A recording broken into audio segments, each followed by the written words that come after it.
Good morning, children.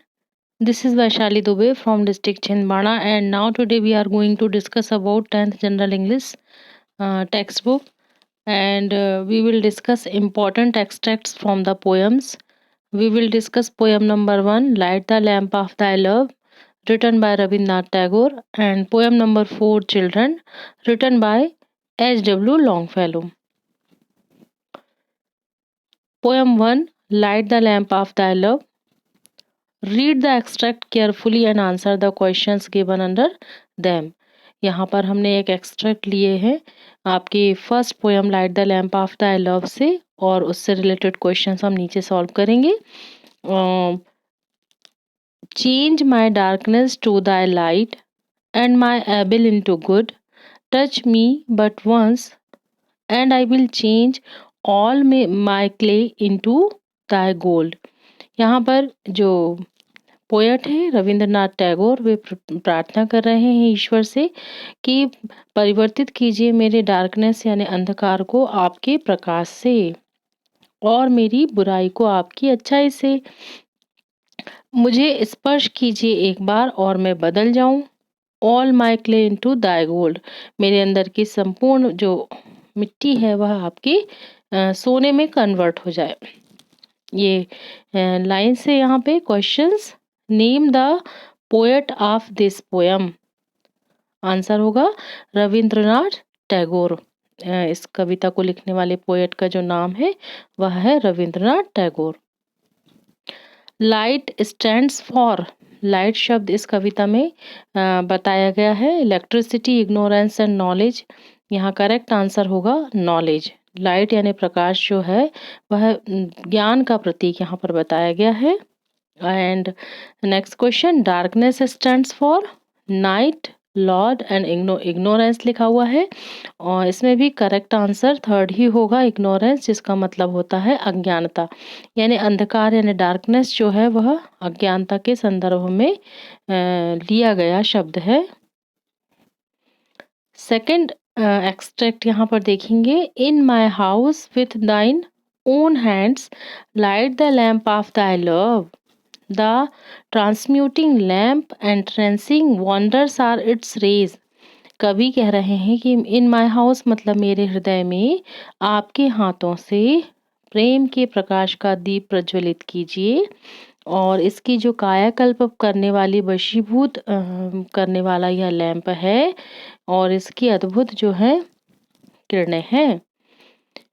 Questions. The rays of the lamp are. ऊपर की line में जो किरणें हैं लैंप की यानी दीपक की, वे हैं ब्यूटीफुल, वंडरफुल, हार्मफुल. आंसर होगा वंडरफुल यानी अद्भुत. Second question. Name the poet of the poem. कविता में कवि का जो नाम है, आंसर होगा Rabindranath Tagore. What does in my house mean. मेरे हृदय मेरे घर में का क्या मतलब है इस कविता में. In my house means in my heart, मतलब मेरे हृदय से संबंधित है इन माई हाउस का meaning. What kind of lamp is it in the poem. किस प्रकार का लैम्प है इस कविता में या दीपक है. The lamp in the poem is transmuting and entrancing. इसमें जो दीपक है वह है कायाकल्प करने वाला और वशीभूत करने वाला. नेक्स्ट एक्सट्रैक्ट इसमें देखेंगे. All the sense lamps that I did light shooted into worries sitting at the door of my soul light the resurrecting lamp.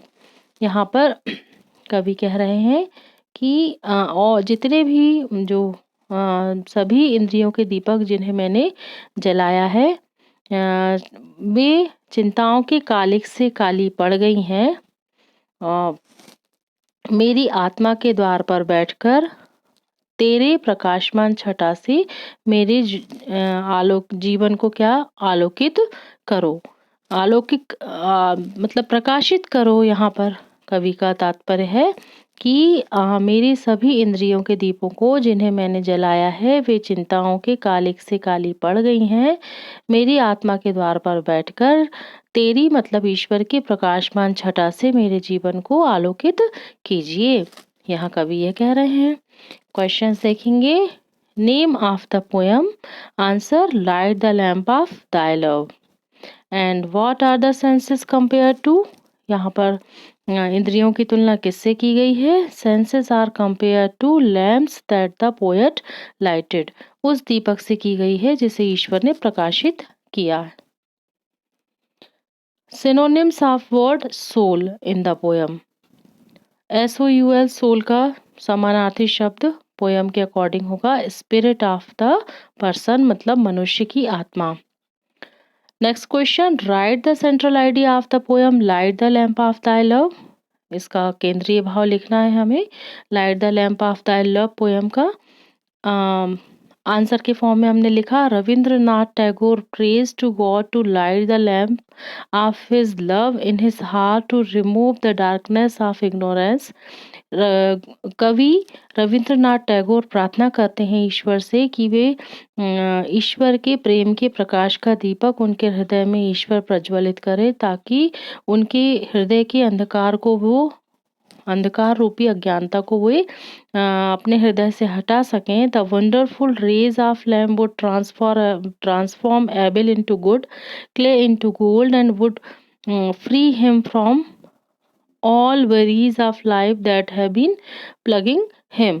और जो बड़ी ही अद्भुत प्रकाश की जो दीपक की जो प्रकाशित किरणें हैं वे बदलें बुराई को अच्छाई में, मिट्टी को सोने में, और उन्हें जीवन की समस्त चिंताओं से मुक्त करे जो उन्हें परेशान कर रखी हैं।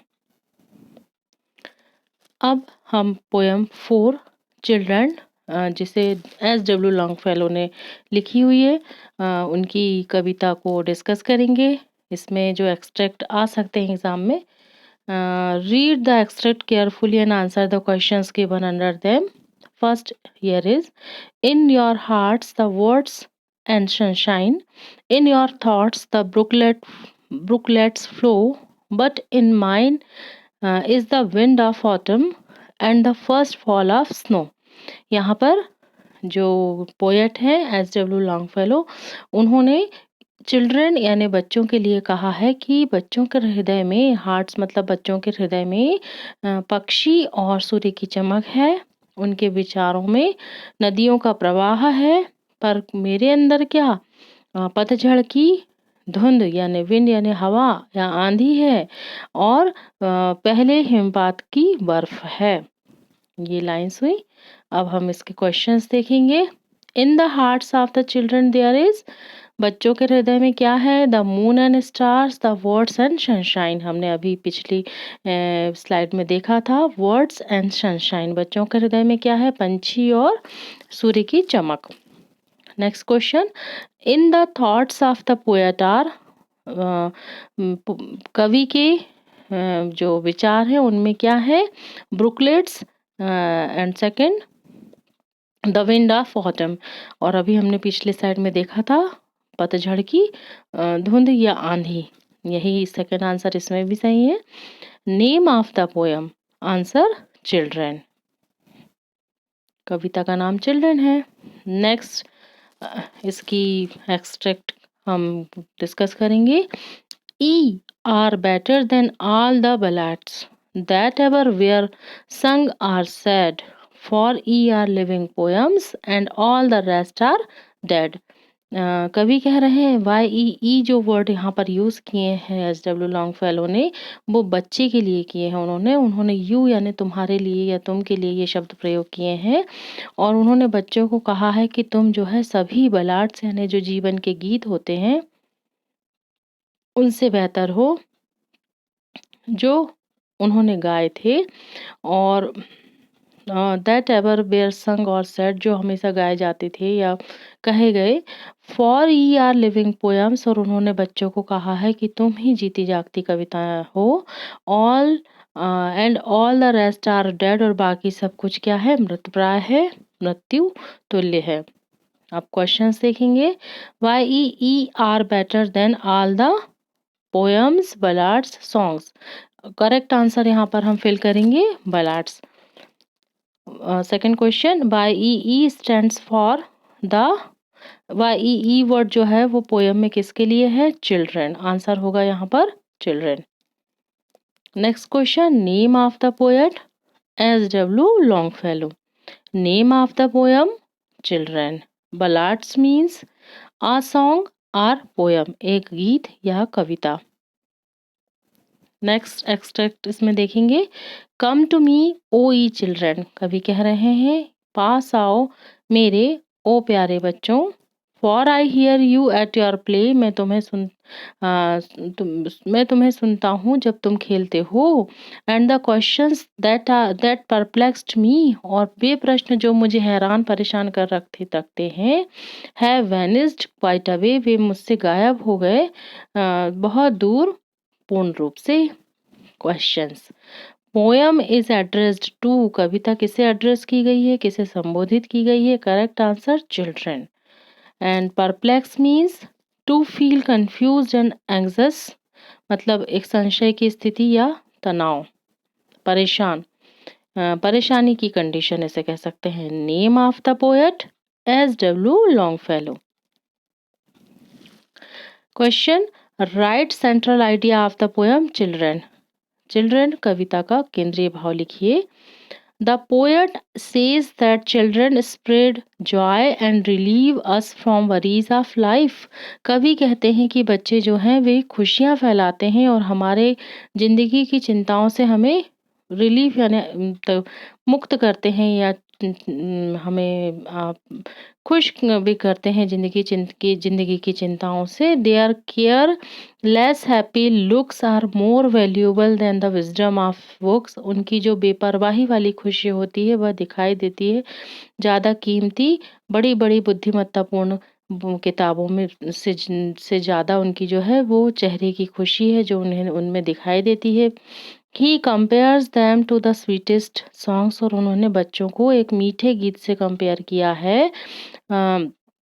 To the poet they are living poems, और कवि के अनुसार बच्चे जो है वह खुद जीती जागती कविताएं हैं। एवरीथिंग एल्स इज लाइफलेस, जबकि बाकी सब जो है वह जीवनहीन है या मृतप्राय है। स्टूडेंट्स, लास्ट वीडियो में हमने डिटर्मिनर्स यानी निर्धारक शब्द जो होते हैं उन्हें पढ़ा था, जिसमें हमने आर्टिकल ए एन और द के यूज पढ़े थे। आज हम और डिटर्मिनर्स में जो अलग से कुछ उपयोग और होते हैं शब्दों के उन्हें जानेंगे। यूज ऑफ सम और any. Some and any means a certain number और अमाउंट, मीन्स यह एक प्रकार का नंबर या अमाउंट होता है। They are use with plural countable nouns और अनकाउंटेबल नाउन्स। सम यानी कुछ और एनी यानी कोई, इनका उपयोग जो होता है सब बहुवचन की गिनने जाने जा सकने वाली और ना गिने जा सकने वाली संज्ञा के साथ प्रयोग किया जाता है। यूजेस ऑफ सम, कुछ के प्रयोग देखेंगे। विथ अफर्मेटिव वर्ब्स, जो सकारात्मक क्रियाएं होती हैं उसके साथ। For example, they bought some honey, उन्होंने कुछ शहद खरीदा। She ate some mangoes only at the party, उसने खाया कुछ आम केवल पार्टी में। Second, in question where the answer yes is expected, उन प्रश्नों में जहाँ पर आंसर की उम्मीद हाँ में हो। For example, did some of you sleep on the floor, means क्या आप में से कुछ लोग फर्श पर सोते थे। After, if, whether and in expression of doubt, if या वेदर के बाद में या तो शंका की स्थिति में। If you need any more money please let me know, यदि आपको किसी और धन की आवश्यकता हो तो कृपया मुझे बता दें। नेक्स्ट हम देखेंगे use of a little, a few and little and few. A little are use before uncountable nouns, जो ना गिनी जा सकने वाली संज्ञाएं होती हैं उनके आगे a little या little, जिसका मीनिंग कुछ और एक कुछ होता है। For example, a little salt oblique little salt, and a few इसका भी मीनिंग कुछ ये होता है, are used before countable plural noun, जो गिनी जा सकने वाली बहुवचन की संज्ञाएं होती हैं उनके आगे आ फ्यू या फ्यू का प्रयोग किया जाता है। For example a few people कुछ लोग। All four forms can also be used as pronouns, either alone or with of, a little, a few. Um, Example sugar, a little please, only a few of these are good. Fourth, a little is used to mean a small amount and a few for a small number. a little का प्रयोग जो है small amount के लिए किया जाता है and a few का जो यूज है वो स्मॉल नंबर छोटे नंबर के लिए किया जाता है। For example, I have a few book on art and there are a few boys in the class. अब आप देख रहे हैं ये स्मॉल अमाउंट के लिए जो स्मॉल नंबर के लिए जो है I have a few books, कुछ किताबों की बात हो रही है ना स्मॉल नंबर में, तो ये आ फ्यू करेंगे। There are a few boys in the class and a little water will clean your hands. अब इसमें वाटर जो है वह क्या हुआ, एक स्मॉल अमाउंट हुआ इसलिए यानी क्वांटिटी हुई, एब्स्ट्रैक्ट कंडीशन की ये नाउन भी हुई, तो इसमें आ लिटिल का प्रयोग करेंगे। यूज ऑफ मैनी मच, जिसे अनेक या बहुत कहा जाता है। देखेंगे many is used before countable nouns and much before uncountable nouns. Many का जो प्रयोग होता है वो गिनी जा सकने वाली संज्ञा और मच का प्रयोग जो होता है वह ना गिनी जा सकने वाली संज्ञा में होता है। For example he didn't make many mistakes, मतलब उसने कई गलतियां नहीं की। वी हैवेंट मच कॉफ़ी, हमने ज़्यादा कॉफ़ी नहीं P. Both many and much have the same comparative and superlative forms more and most. Many या much के जो comparative या superlative form होते हैं वे more and most होते हैं। For example, he committed more mistakes means उसने और गलतियाँ की। Most men call him Netaji, मतलब ज़्यादातर लोग उन्हें नेताजी कहते हैं। Many can be used when preceded or modified by a good, a great means a good या a great की यदि मैनी और जो मैनी का प्रयोग जो है आ गुड आ ग्रेट लिखना है उसके पहले यदि लिखना है तो उसके जस्ट बाद मैनी का प्रयोग किया जाता है। जैसे I made a good many friends means मैंने कई अच्छे दोस्त बनाए। He has so many jobs, मतलब उसके पास बहुत सारे काम हैं। She read as much as she could, मतलब वह जितना पढ़ सकती थी किया। I drink too much water, मैं बहुत ज़्यादा पानी पीता हूँ। Many and much can be use freely with negative verbs के साथ में भी इसका प्रयोग कर सकते हैं। ही हैजंट वोन मैनी रेसेस मीन्स उसने कई दौड़े नहीं जीती हैं। Many and much with interrogative verbs can be use with how. Many और मच का प्रयोग इंट्रोगेटिव वर्ब्स के साथ कर सकते हैं विथ हाउ इसमें जोड़ करके। How many times did you meet him means आप उससे कितनी बार मिले। How many friends do you have means and how much did it cost you, मतलब इसमें आपको कितनी लागत आई। In questions where how is not used, many can be used but only when the answer is negative. किसी question में जहाँ पर हाउ का प्रयोग नहीं किया जाता वहाँ किया गया वहाँ मैनी का प्रयोग कर सकते हैं, पर आंसर जो है वह नेगेटिव हो तब। Did you take many photos means क्या आपने कई तस्वीरें ली। Use of each every all and both, each यानी प्रत्येक, एवरी यानी भी प्रत्येक होता है, ऑल यानी सभी एंड बोथ यानी दोनों। For example every man has weapon, मतलब हर आदमी में एक शस्त्र होता है। Each man knows his wishes, मतलब हर प्रत्येक व्यक्ति अपनी इच्छाओं को जानता है। ऑल मैन हैव वीपन्स मतलब सभी पुरुषों के पास हथियार हैं। Both the doors were open मतलब दोनों दरवाजे खुले थे। Use of either and neither ये भी इसमें प्रयोग जानेंगे। Either means any one of the two मतलब दो में से कोई एक। It takes a singular verb इसमें एक वर्ब होती है। And either of for example either of the boys can do this मतलब दोनों में से कोई भी एक लड़का ऐसा कर सकता है। And neither means not one and not the other इसका मीनिंग होता है कोई भी नहीं। For example neither boy new the way मतलब किसी भी लड़के को रास्ता नहीं पता था। 6 use of one two first and second एक दो पहला दूसरा इनके प्रयोग देखेंगे। वन बॉय गो देयर एक लड़का वहां जाए। The first boy go got the prize मतलब पहले लड़के को इनाम मिला। Two dogs attack the fox मतलब दो कुत्तों ने लोमड़ी पर हमला किया। The second boy is absent यानी दूसरा लड़का अनुपस्थित है। Use of no and none no का मतलब होता है एक भी नहीं। No has the meaning not one और नॉट एनी मतलब एक नहीं या कोई नहीं पर्सन और thing. And none means no one none का मतलब होता है कोई नहीं। शी हैज नो मनी मतलब उसके पास नहीं है पैसा यानी उसके पास नहीं है पैसा। There was no boy in the class मतलब क्लास में नहीं है कोई बच्चा। नन इन हाउस कोई नहीं है हाउस में। नन ऑफ दीज कोई नहीं है इनमें। स्टूडेंट्स ये कुछ डिटर्मिनर के और उपयोग हुए इसमें मुझे आशा है कि ये आपको समझ में आया होगा और आप इन्हें अच्छी तरीके से अपनी कॉपी में नोट कीजिएगा और इन्हें याद कीजिए और उन्हें परीक्षा के लिए अपने आप को प्रिपेयर कीजिए। Thank you for watching. Have a nice day.